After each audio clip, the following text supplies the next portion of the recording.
दोस्तों नमस्कार। तो आप लोगों का हिंदी की महत्वपूर्ण प्रश्नोत्तरी में स्वागत है। आइए हम लोग प्रश्नोत्तरी के माध्यम से देखते हैं कि आपका हिंदी साहित्य पर कितनी पकड़ है और आप कितने प्रश्नों को सही कर पाते हैं।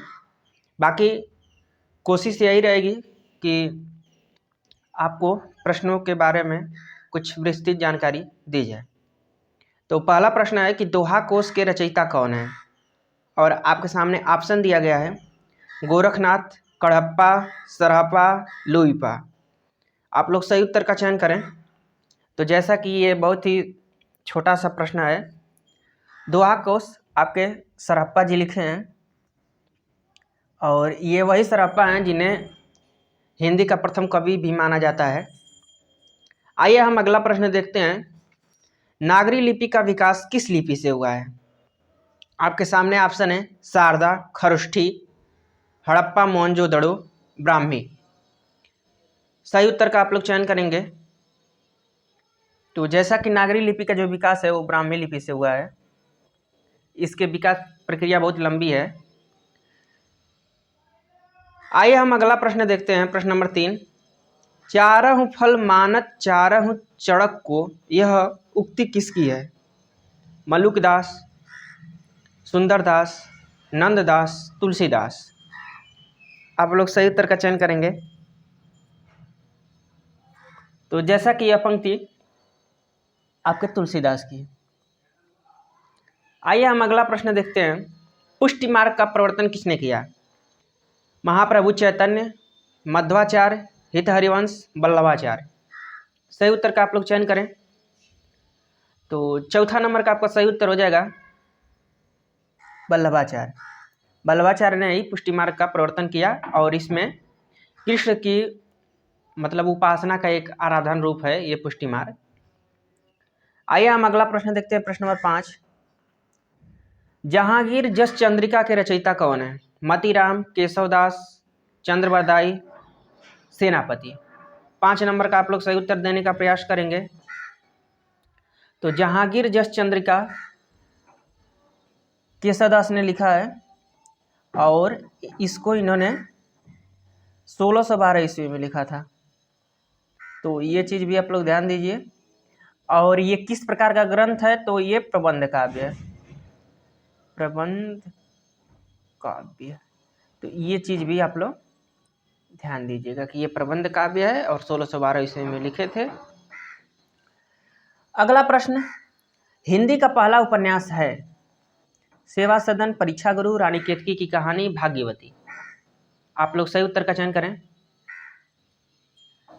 तो जैसा कि हिंदी का जो पहला उपन्यास माना जाता है वो परीक्षा गुरु को माना जाता है, क्योंकि शुक्ल जी ने भी इसको हिंदी का पहला उपन्यास माना है अंग्रेजी ढंग का, जिसकी रचना 1882 ईस्वी में हुई थी लाला श्रीनिवास दास के द्वारा। बाकी जो देवरानी जेठानी की कहानी है उसको भी पहला उपन्यास माना जाता है, और उसको पहला उपन्यास मानने वाले हैं डॉक्टर गोपाल राय। तो आप लोग उसको भी ध्यान रखिए, देवरानी जेठानी की कहानी। आइए हम अगला प्रश्न देखते हैं। प्रश्न नंबर 7, मनुष्य ही साहित्य का लक्ष्य है, यह किस आलोचक की उक्ति है? रामविलास शर्मा, गजानन माधव मुक्तिबोध, हजारी प्रसाद द्विवेदी, नामवर सिंह। सही उत्तर का आप लोग चयन करेंगे। तो 7 नंबर का आपका सही उत्तर हो जाएगा आचार्य हजारी प्रसाद द्विवेदी। ये इनका निबंध है। तो आप लोग इसको ध्यान रखिए। अगला प्रश्न है कि भक्ति सार अमृत सिंधु के रचयिता हैं विठलनाथ, रामानंद, रामानुजाचार्य, रूप गोस्वामी। आप लोग सही उत्तर का चयन करेंगे। तो 8 नंबर का आपका सही उत्तर हो जाएगा रूप गोस्वामी। इन्होंने भक्ति अमृत सार सिंधु की रचना की है। अगला प्रश्न है कि गंगा लहरी किसकी रचना है? भारतेंदु हरिश्चंद्र की, रत्नाकर की, पद्माकर की, सुंदरदास की। 9वां नंबर का आप लोग सही उत्तर का चयन करेंगे। तो जैसा कि आपका सही उत्तर हो जाएगा ऑप्शन नंबर तीसरा, पद्माकर की है। पद्माकर ने गंगा लहरी लिखा है, और मान लीजिए अगर पूछ दिया गया किस भाषा में लिखा है, तो ब्रज भाषा में, ब्रज भाषा। तो ये चीज़ आप लोग ध्यान दीजिए। अगला प्रश्न है कि आनंद रघुनंदन के रचनाकार हैं। आनंद रघुनंदन एक प्रकार का नाटक है। तो आप लोग बताएंगे कि इसकी रचना किसने किया। तुलसीदास, मैथिली शरण गुप्त, बलदेव प्रसाद मिश्र, महाराजा विश्वनाथ सिंह। 10 नंबर का आप लोग सही उत्तर बताने का प्रयास करेंगे। तो सही उत्तर हो जाएगा महाराजा विश्वनाथ प्रसाद सिंह। और मान लीजिए पूछ जाएगा किस भाषा में लिखे हैं, तो ये ब्रज भाषा में लिखे हैं। आइए हम अगला प्रश्न देखते हैं। प्रश्न नंबर 11, पुस्तक जल्हड़ हाथ दय चली गज्जन निरपकाज, उक्ति किसकी है। जगनीक, भट्टकेदार, नरपतिनाल, चंद्रवरदाई। 11 नंबर का आप लोग सही उत्तर का चयन करेंगे। तो आपका सही उत्तर हो जाएगा चंद्रवरदाई, क्योंकि जो चंद्रवरदाई ने पृथ्वीराज रासो की रचना किया है वो अपूर्ण रचना थी। बाद में उनके जो बेटे थे जल्हड़, उन्होंने उसको पूरा किया था। आइए हम अगला प्रश्न देखते हैं। प्रश्न नंबर 12, कि चित्रलेखा किसकी रचना है। तो यहाँ पे चित्रलेखा ना होकर के आपका चंदायन होना चाहिए, क्योंकि इसमें से किसी की भी रचना चित्रलेखा है नहीं। आप लोग चंदायन ही बताइए, चंदायन किसकी रचना है।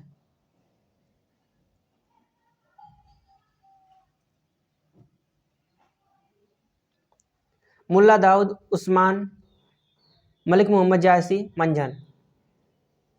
तो आपका सही उत्तर हो जाएगा ऑप्शन नंबर पहला, मुल्ला दाऊद। बाकी जो उस्मान लिखे हैं वो चित्रावली लिखे हैं, चित्रावली। उसके बाद मलिक मोहम्मद जायसी पद्मावत लिखे हैं, पद्मावत। और जो मंझन है उन्होंने मधुमालती लिखा है, मधुमालती। तो ये चीज़ आप लोग ध्यान दीजिएगा। आइए हम अगला प्रश्न देखते हैं। प्रश्न नंबर 13, माधव हम परिणाम निराशा, यह पंक्ति किसकी है। सूरदास की, तुलसीदास की, मीराबाई की, विद्यापति की। 13 नंबर का आप लोग सही उत्तर का चयन करेंगे। तो आपका सही उत्तर हो जाएगा ऑप्शन नंबर चौथा, विद्यापति। इन्होंने यह पंक्ति लिखा है। अगला प्रश्न देखते हैं 14 नंबर, कि सरस्वती पत्रिका के प्रथम संपादक थे। महावीर प्रसाद द्विवेदी, श्याम सुंदर दास, मिश्र बंधु, रामचंद्र शुक्ल। 14 नंबर का आप लोग सही उत्तर का चयन करें। तो सरस्वती पत्रिका का संपादन आपके जो प्रथम संपादक थे वो श्याम सुंदर दास थे। श्याम सुंदर दास अकेले नहीं थे, उसमें उनके मंडल में 5 लोग थे। बाकी बाद में महावीर प्रसाद द्विवेदी ने 1903 से इसका संपादन प्रारंभ कर दिया और 1920 तक संपादित करते रहे। आइए हम अगला प्रश्न देखते हैं। उर्वशी चंपू के रचयिता हैं श्रीधर पाठक, दिनकर, जयशंकर प्रसाद, लोचन प्रसाद पांडे। 15 नंबर का आप लोग सही उत्तर का चयन करेंगे। तो आपका सही उत्तर हो जाएगा रामधारी सिंह दिनकर। इन्होंने ही उर्वशी चंपू लिखा है। और कब लिखे थे, तो 1961 ईस्वी में इसको इन्होंने लिखा था। आइए हम अगला प्रश्न देखते हैं। प्रश्न नंबर 16, निराला द्वारा संपादित पत्रिका थी मतवाला, जागरण, समन्वय, हिंदी प्रदीप। तो निराला जी मतवाला पत्रिका का संपादन करते थे। तो ऑप्शन नंबर 1 आपका सही हो जाएगा। आइए हम अगला प्रश्न देखते हैं कि छत्तीसगढ़ी का संबंध किससे है। बिहारी, पूर्वी हिंदी, पश्चिमी हिंदी, राजस्थानी हिंदी। आप लोग सही उत्तर का चयन करें। तो जैसा कि छत्तीसगढ़ी का संबंध आपके पूर्वी हिंदी से है। अवधी, बघेली और छत्तीसगढ़ी, ये आपके पूर्वी हिंदी से है। और बिहारी से आपका मगही, मैथिली और भोजपुरी आपके बिहारी से संबंधित है। बाकी पश्चिमी हिंदी में आपका ब्रज भाषा आ जाती है, हरियाणवी आ जाती है, कन्नौजी आ जाती है, खड़ी बोली आ जाती है, ये सब आती हैं। और राजस्थानी में मेवाती, मालवी, जयपुरी और मारवाड़ी, ये आपकी राजस्थानी में आती हैं। तो ये चीज़ आप लोग भाषा से संबंधित जरूर ध्यान दीजिएगा। आइए हम लोग प्रश्न नंबर 18 देखते हैं कि निम्नलिखित में से कवि और आचार्य दोनों कौन है? बिहारी, भिखारीदास, घनानंद देव, कौन है जो कवि भी है और आचार्य भी है? तो आपका सही उत्तर हो जाएगा ऑप्शन नंबर चौथा, देव। देव कवि भी थे और आचार्य भी। अगला है कि विशिष्टाद्वैतवाद के प्रवर्तक कौन है? वल्लभाचार्य, मध्वाचार्य, रामानुजाचार्य, रूप गोस्वामी। 19 नंबर का आप लोग सही उत्तर का चयन करें तो आपका सही उत्तर हो जाएगा रामानुजाचार्य। इन्होंने विशिष्टाद्वैतवाद का प्रवर्तन किया था। तो आपका सही उत्तर हो जाएगा ऑप्शन नंबर 3। अगला प्रश्न है कि रीतिकाल को श्रृंगार काल किसने कहा है? आप लोग सही उत्तर का चयन करें और इसमें कोई कन्फ्यूजन आपको होनी नहीं चाहिए। मिश्र बंधु, रामचंद्र शुक्ल, रमाशंकर शुक्ल रसाल, विश्वनाथ प्रसाद मिश्र। 20 नंबर का आप लोग सही उत्तर का चयन करें तो आपका सही उत्तर हो जाएगा विश्वनाथ प्रसाद मिश्र ने रीतिकाल को श्रृंगार काल कहा है। बाकी रमाशंकर शुक्ल रसाल ने क्या कहा है? तो ये इनको रीतिकाल को कलाकाल कहते हैं। तो ये भी चीज़ आप लोग ध्यान दीजिए। और रामचंद्र शुक्ल तो रीतिकाल ही कहते हैं, रीतिकाल। बाकी मिश्र बंधु इसको अलंकृत काल कहते हैं। तो ये चीज़ भी आप लोग अलंकृत काल, तो ये चीज़ें ध्यान, यानी मिश्र बंधु अलंकृत काल, रामचंद्र शुक्ल रीतिकाल, रमाशंकर शुक्ल रसाल कलाकाल और विश्वनाथ प्रसाद मिश्र श्रृंगार काल। आइए हम प्रश्न नंबर 21 देखते हैं। सुख दुखात्मको रस उक्ति किसकी है? मम्मट, विश्वनाथ, रामचंद्र गुड़चंद, पृथ्वीराज, पंडित राज, जगन्नाथ। 21 का आप लोग सही उत्तर का चयन करें तो ये उक्ति जो है वो रामचंद्र गुड़चंद की है। तो इसलिए ऑप्शन नंबर 3 इज राइट। आइए हम अगला प्रश्न देखते हैं। प्रश्न नंबर 22 कि आलम्बनत्व धर्म का साधारणीकरण किसने माना है? नगेंद्र, नंदुलाल वाजपेयी, श्याम सुंदर दास, रामचंद्र शुक्ल। 22 नंबर का आप लोग सही उत्तर का चयन करेंगे तो आलम्बनत्व धर्म का साधारणीकरण आपके शुक्ला जी मानते हैं, इसलिए ऑप्शन नंबर 4 इज राइट। अगला प्रश्न है कि अपना अपना भाग्य कहानी के लेखक हैं सुदर्शन, विश्वनाथ, विशंभरनाथ शर्मा कौशिक, जैनेन्द्र कुमार, यशपाल। 23 नंबर का आप लोग सही उत्तर चयन करें तो आपका सही उत्तर हो जाएगा ऑप्शन नंबर 3, जैनेन्द्र कुमार ने वातायन कहानी लिखा है। ये मतलब अपना अपना भाग्य कहानी लिखे हैं और ये वातायन में संकलित है। इनका एक कहानी संग्रह वातायन है,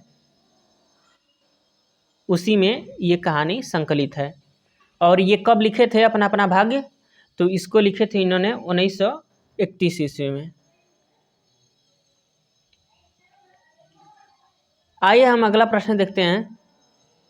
हिंदी में किस कवि को ज्ञानपीठ पुरस्कार सबसे पहले मिला है? ये बहुत महत्वपूर्ण प्रश्न है। मैथिली शरण गुप्त, माखनलाल चतुर्वेदी, सुमित्रा नंदन पंत, गया शुक्ल, स्नेही। और ऑप्शन भी बहुत महत्वपूर्ण दिया गया है। आप लोग सही उत्तर का चयन करें तो आपका सही उत्तर हो जाएगा पंत जी। इनको ही पहला ज्ञानपीठ पुरस्कार मिला था हिंदी में। और किस रचना पे मिला था? तो चिदम्बरा पर इनको 1968 ईस्वी में ज्ञानपीठ मिला था।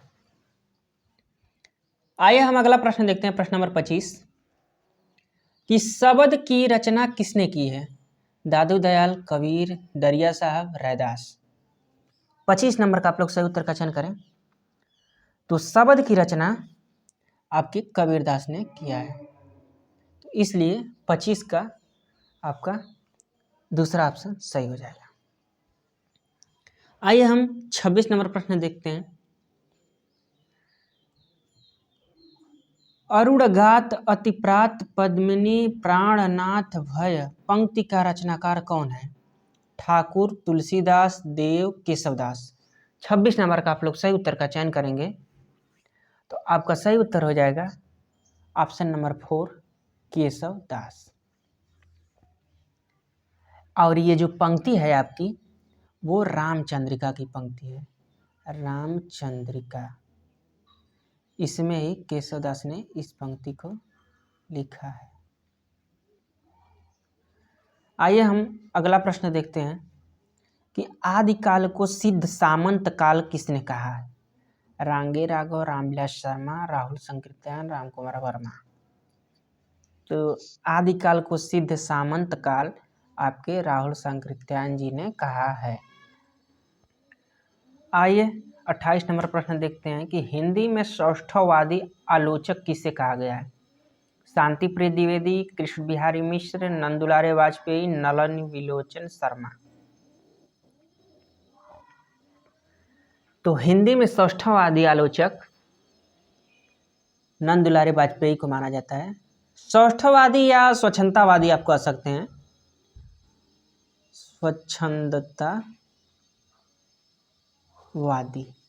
आलोचक नंदुलारे वाजपेयी।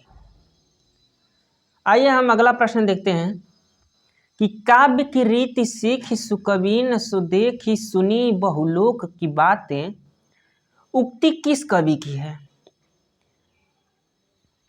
आप लोग सही उत्तर का चयन करें।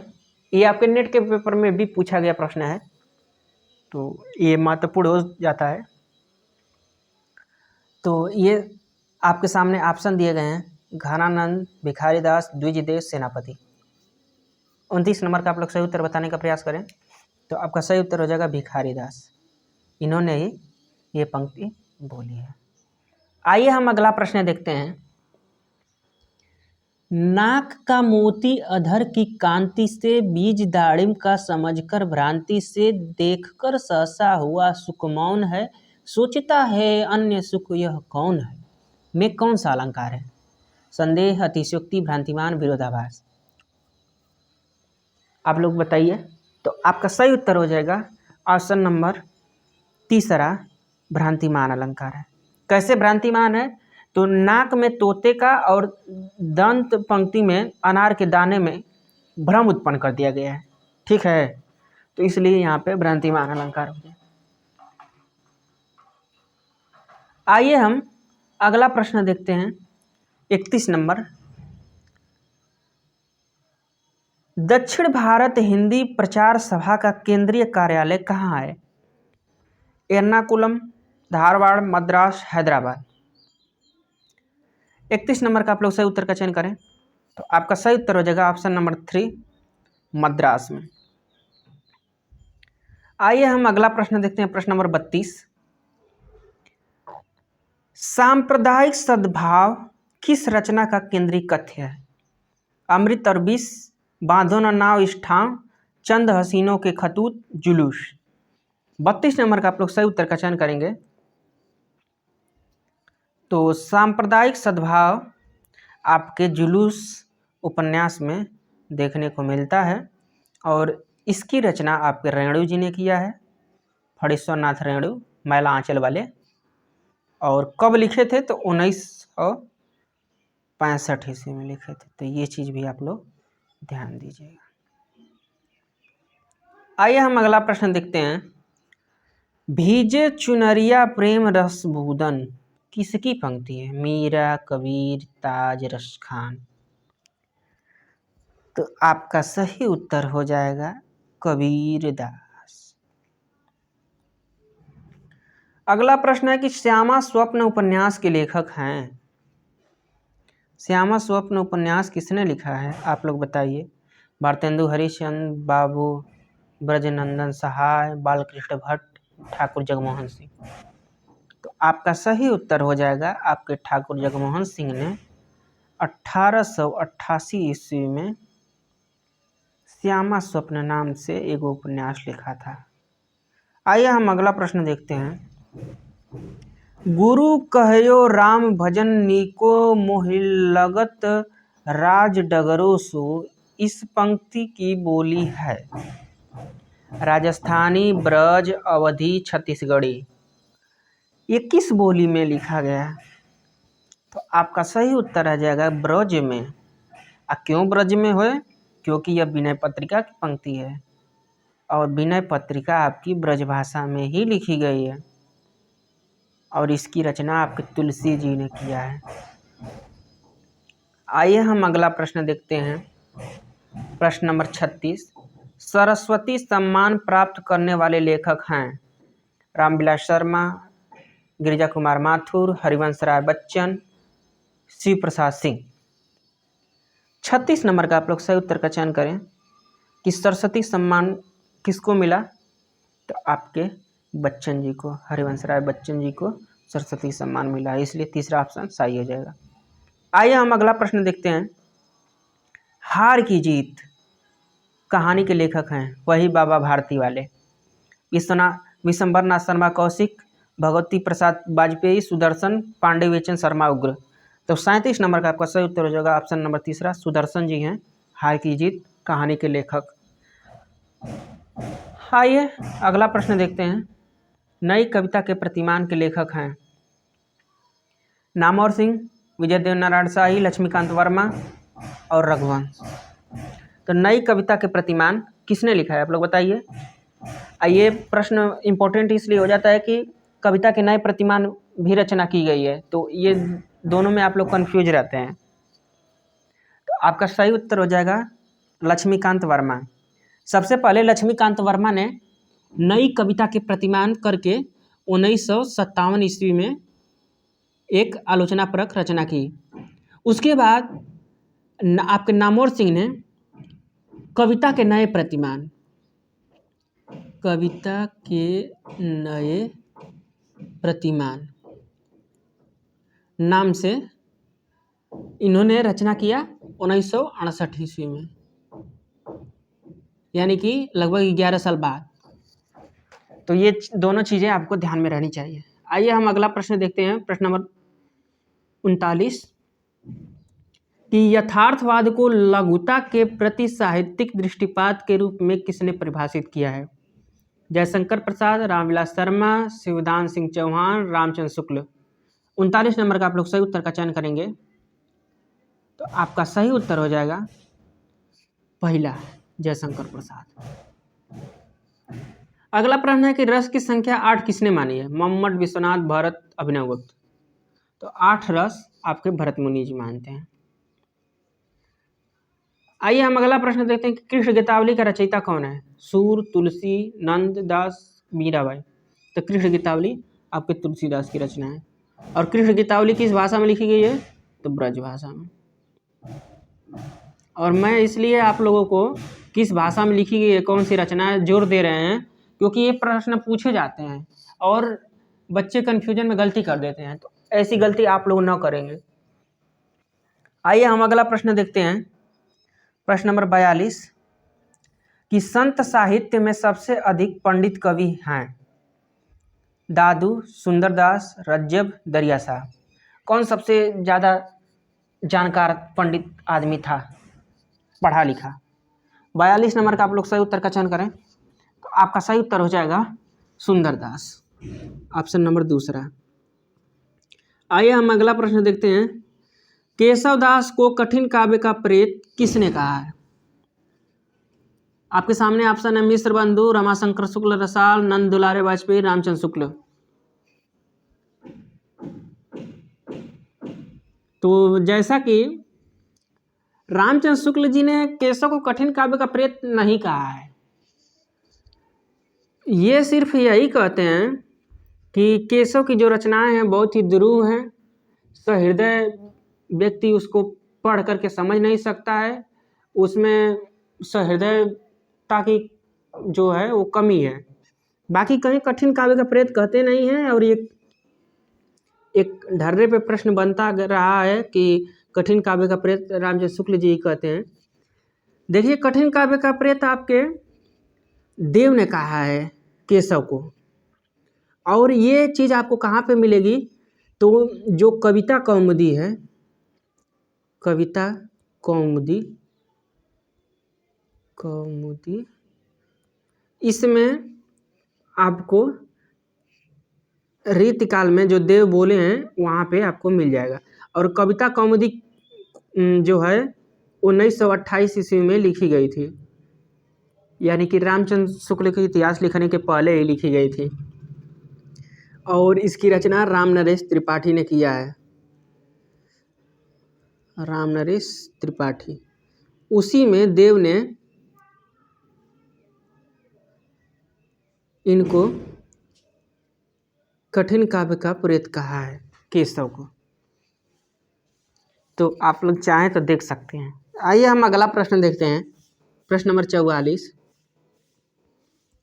राजा भोज का सपना के लेखक हैं भारतेंदु, बालमुकुंद गुप्त, शिव प्रसाद सितारेहिन, अंबिका दत्त व्यास। 44 नंबर का आप लोग सही उत्तर का चयन करें तो सही उत्तर हो जाएगा राजा शिव प्रसाद सितारेहिन। इन्होंने ही राजा भोज का सपना नाम से लेखन किया है।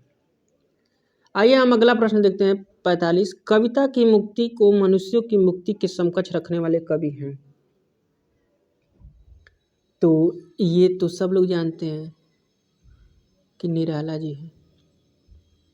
और निराला जी कैसे हैं, तो इन्होंने इसको, जो इनकी रचना परिमल है, उसके भूमिका में लिखे हैं कि कविता की मुक्ति को मनुष्यों की मुक्ति के समकक्ष रखा गया है।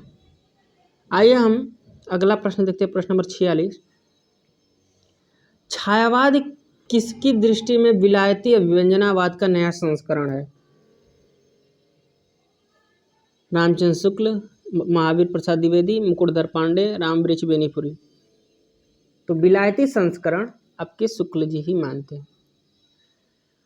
अगला प्रश्न है कि साहित्य अकादमी पुरस्कार किस रचना को नहीं मिला है? आप लोग सही उत्तर का चयन करेंगे कि किसको साहित्य अकादमी पुरस्कार नहीं मिला है। तो आपका सही उत्तर हो जाए, नहीं, ऑप्शन पहले देख लीजिए। आवारा मसीहा, अकाल में सारस, मैं वक्त के सामने हूँ, कविता के नए प्रतिमान। तो इसमें आपका सही उत्तर हो जाएगा आवारा मसीहा। इस पर साहित्य अकादमी पुरस्कार नहीं मिला है। बाकी अकाल में सारस, जो कि केदारनाथ सिंह की रचना है, इस पर 1989 ईस्वी में आपका साहित्य अकादमी मिला था। बाकी मैं वक्त के सामने हूँ, ये गिरिजा कुमार माथुर की रचना है, और गिरिजा कुमार माथुर को 1991 ईस्वी में साहित्य अकादमी मिला था। बाकी कविता के नए प्रतिमान, इस पर नामवर सिंह को 1971 ईस्वी में साहित्य अकादमी मिला था। यही आवारा मसीहा है जिस पर साहित्य अकादमी नहीं मिला है। आवारा मसीहा पर 1980 ईस्वी में तुलसी सम्मान मिला था। तो ये चीज़ आप लोग थोड़ा ध्यान दीजिएगा। आइए हम अगला प्रश्न देखते हैं। जग की कविताई के धोखे रहे हयां प्रवीणन की मत जात जकी, समुझे कविता घन आनंद की, ही आँखिन नेह की पीर तकी। इस उक्ति के रचयिता कौन है? आपके सामने ऑप्शन है मतीराम, आलम, ब्रजनाथ, घनानंद। 48 नंबर का आप लोग सही उत्तर का चयन करेंगे तो आपका सही उत्तर हो जाएगा घनानंद। आइए हम अगला प्रश्न देखते हैं, प्रश्न नंबर 49 कि हिंदी प्रदीप के संपादक थे। और आपके सामने ऑप्शन है प्रताप नारायण मिश्र, राधा कृष्ण दास, बालकृष्ण भट्ट, श्रीनिवास दास। तो 49 नंबर का आपका सही उत्तर हो जाएगा बालकृष्ण भट्ट जी ने हिंदी प्रदीप पत्रिका का संपादन किया है। ये एक मासिक पत्रिका थी और जो कि आपके प्रयाग से निकलती थी। तो पत्रिका अगर जब भी आप पढ़ें तो उसका प्रकार जरूर पढ़ लीजिए कि वो किस प्रकार की पत्रिका थी, मासिक थी, साप्ताहिक थी या त्रैमासिक थी, इस तरह से आपके ध्यान में रहना चाहिए, क्योंकि ये प्रश्न बन जाएंगे। और ये कब निकालते थे? तो 1877 ईस्वी में इन्होंने इसको निकाला था। आइए हम आज का अंतिम प्रश्न देखते हैं कि सादगी, असलियत और जोश कविता की इन विशेषताओं को रेखांकित करने वाले आलोचक हैं। श्याम सुंदर दास, पद्म सिंह शर्मा, महावीर प्रसाद द्विवेदी, प्रताप नारायण मिश्र। आप लोग सही उत्तर का चयन करें। 50 नंबर का सही उत्तर क्या हो जाएगा? तो आपका सही उत्तर हो जाएगा ऑप्शन नंबर 3, महावीर प्रसाद द्विवेदी। तो ठीक है दोस्तों, यहाँ तक देखने के लिए आप लोगों का बहुत बहुत धन्यवाद। हम लोग फिर मिलेंगे नए वीडियो में नए टॉपिक के साथ। आप लोग बने रहिए।